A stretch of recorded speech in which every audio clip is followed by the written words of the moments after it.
এখন ভরপুর নতুন আলুর মৌসুম আর এখন আলু খুবই সস্তা আর মাত্র 2টা কাঁচা আলু হলে এরকম মজাদার মুচমুচে একটা ক্রিস্পি নাস্তা তৈরি করে নিতে পারেন। যখন খুশি তখন এই নাস্তাটা খেতে পারেন, খুবই মজাদার এবং সুস্বাদু। এর আওয়াজ শুনে নিশ্চয়ই বুঝতে পারছেন এটা কতটা মুচমুচে আর কতটা ক্রিস্পি, দেখে তো নিশ্চয়ই আপনাদের লোভ লাগছে। তো এরকম একটা রেসিপি করতে আমার পুরো ভিডিওটা ফলো করতে পারেন, আশা করি আপনাদের ভালো লাগবে। তো চলুন দেখে আসি কিভাবে করে এই রেসিপিটা তৈরি করেছি।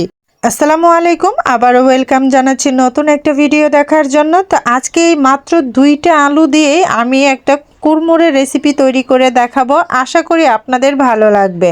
তো এই 2টা আলুকে প্রথমে আমি ভালো করে পরিষ্কার করে কুচি করে কেটে নেব। যেমনটা রেগুলার আলু ভাজির জন্য কুচি করে কাটা হয়, সেম ওই প্রসেসেই কেটে নিয়েছি, ওরকম করেই কেটে নিয়েছি। আপনারা চাইলে এর চাইতেও চিকন করতে পারেন বা একটু মোটা করেও করতে পারেন, তবে এই সাইজেরটা করলেই এটা অনেক বেশি কুড়মুড়ে হবে এবং মজাদার হবে। আলুটাকে কিন্তু আমি ভালো করে কষলে 2-3 বার করে পরিষ্কার করে ধুয়ে নিয়ে এই পানিটা দেখুন একটা টিস্যু দিয়ে আমি উপর থেকে ভালো করে মুছে দিচ্ছি, যাতে করে বেশি পানি না থাকে, এটা শুকনো শুকনো হয়ে যায়। আপনারা অবশ্যই একটা শুকনো কাপড় বা টিস্যু দিয়ে অবশ্যই পানিটা চেপে চেপে ফেলে দেওয়ার চেষ্টা করবেন। ভালো করে আমার পানিটা মোছা হয়ে গেছে। এর মধ্যে আমি পরিমাণ মতো লবণ দিয়ে দিচ্ছি, সামান্য লবণ দিয়ে দিচ্ছি, সামান্য মরিচের গুঁড়া, এটা আপনাদের স্বাদ অনুযায়ী দিয়ে দিচ্ছি, সামান্য হলুদ গুঁড়া, এটা কালারের জন্য দিয়ে দিচ্ছি। এখানে কর্নফ্লাওয়ার, এই মাঝারি চামচের 2 চামচ কর্নফ্লাওয়ার দিয়ে দিচ্ছি। সব কিছু দেওয়া হয়ে গেলে একটা চামচের সাহায্যে আমি ভালো করে মিশিয়ে নিচ্ছি, আলতো করে ভালো করে মিশিয়ে নেব। আর এটা কিন্তু খুব বেশি কোনো উপকরণ লাগে না, দেখতেই পেলেন ঘরে থাকা সিম্পল জিনিস দিয়ে এরকম একটা সুন্দর রেসিপি তৈরি করা যায়।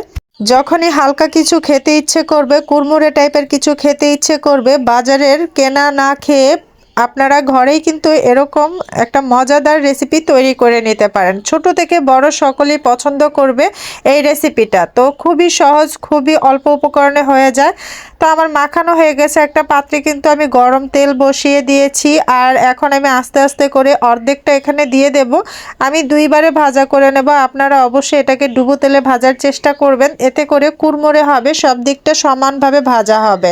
তো এভাবে করে আমি আলতো আলতো করে 1 মিনিট পর উল্টে দিচ্ছি। আসলে এটা একটু ঘন ঘন উল্টে পাল্টে ভাজা করতে হবে, আর যাতে এটা একসাথে ডলা না পেকে যায় সেই কারণে কিন্তু একটু উল্টে পাল্টে নেড়ে চেড়ে দিতে হবে। আর এটা মুচমুচে করার জন্য বারবারই উল্টে পাল্টে এটাকে নিয়ে ভাজা করতে হবে। বন্ধুরা, আজকের এই রেসিপিটা তোমাদের কার কার ভালো লেগেছে অবশ্যই কমেন্ট বক্সে জানাতে ভুলবে না। আর যদি হালকা খিদে পায় বা হঠাৎ কোনো অতিথি চলে আসে, তাদের সামনেও কিন্তু এটা স্ন্যাক্স হিসেবে তৈরি করে দিতে পারবে। তো তারাও কিন্তু খুবই পছন্দ করবে, খুবই প্রশংসা করবে এরকম একটা আলুর নাস্তা পেলে। এই আলুর নাস্তাটা খুবই অল্প উপকরণ, অল্প সময়ে একদম খুব সহজে ইজিলি করা যায়। হাতে যদি মাত্র 10 মিনিট সময় থাকে, এটা কিন্তু একদম তৈরি করে খেতে পারেন একদম পুরো ফ্যামিলিকে নিয়ে। আর এই রেসিপিটা কিন্তু খুবই সহজ, একদম মানে কি বলবো, কষ্টবিহীন একটা রেসিপি। এই রেসিপিটা একবার খেলে বারবার দেখবেন খেতে ইচ্ছে করবে। তো কথা বলতে বলতে আমার এটা কিন্তু উল্টে পাল্টে ভাজা করা হয়ে গেছে। এখন আমি একটা পাত্রে এটাকে উঠিয়ে নিচ্ছি। আর এটাকে কিন্তু আপনাদের মন ইচ্ছা মতো কালার করে নামাতে পারেন। আপনারা যদি একটু নরম টাইপের খান আরও আগে নামাবেন, আর কুড়মুড়ে টাইপের খাইলে এভাবে করেই নামিয়ে নেবেন। তা আমার কিন্তু এটা ভাজা হয়ে গেছে, এটা আমি আরও পরবর্তী যে যতটুকু আছে আমি দিয়ে দিচ্ছি। আপনারাও কিন্তু এভাবে করে সেমভাবে ভাজা করে নেবেন। আর এখন কিন্তু প্রচুর পরিমাণে নতুন আলু উঠে এসেছে, আর এখন প্রচুর পরিমাণে সস্তা, এমনও সময় যায় 10 টাকা কেজিতেও আলু পাওয়া যায়। তো 1 কেজি আলুর যদি এরকম বানান, একদম পুরো ঘর গোষ্ঠী সহ খেতে পারবেন। তো আপনারা কিন্তু অবশ্যই এরকম করে ট্রাই করে দেখবেন। তা আমার কিন্তু সবগুলা ভাজা সম্পূর্ণ শেষ। এই পর্যায়ে আমি একটু চিলি ফ্লেক্স দিয়ে দিলাম সামান্য একটু ঝালের জন্য। আর এখানে একটা ম্যাগি মশলার 1 প্যাকেটের অর্ধেকটা মশলা দিয়ে দিচ্ছি। আর এরপরে আমি ভালো করে একটা চামচের সাহায্যে এটাকে মিক্স করে নেব। এইটাতে কিন্তু খেতে এতটাই সুস্বাদু, এতটাই কুড়মুড়ে টাইপের হয়েছে, আপনারা আসলে না খেলে এটা বুঝতেই পারবেন না এটা যে কতটা মজাদার। আর এটার শব্দ শুনে আপনারা কি ভাবছেন, বুঝতে পারছেন কতটা মজাদার এবং মুচমুচে হয়েছে। তো আজকের এই রেসিপিটা কিন্তু খুবই ইজি এবং সহজ এবং মুখরোচক একটা খাবার, কুড়মুড়ে টাইপের একটা নাস্তা। তো আপনারা এটা দেশি কুড়মুড়ে ফ্রাই বলতে পারেন, দেশি আলু ভাজা কুড়মুড়ে। তো এটার আওয়াজটা শুনে নিশ্চয়ই বুঝতে পারছেন, আর কিছু অবশ্যই আপনাদের বোঝাতে হবে না।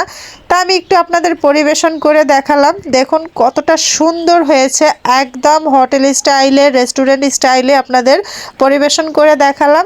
আশা করি আজকের ভিডিওটা আপনাদের ভালো লেগেছে। যদি ভালো লাগে অবশ্যই লাইক, শেয়ার, কমেন্ট করে আমার চ্যানেলের পাশে থাকবেন। এই পর্যন্ত যারা ভিডিওটা দেখতে দেখতে চলে এসেছেন তাদেরকে জানাই মন থেকে প্রাণ ঢালা ভালোবাসা। আর আপনারা কিন্তু অবশ্যই ভিডিওটা একটু শেয়ার করে দেবেন, যাতে সবাই এই সস্তা আলুর বস্তা ভরে এই রেসিপিটা তৈরি করতে পারে আর মজাদার মুখরোচক খাবার ঘরেই উপভোগ করতে পারে। আজকের মতো এই পর্যন্ত, আবারও দেখা হবে নতুন কোনো ভিডিওতে। আল্লাহ হাফেজ, আসসালামু আলাইকুম।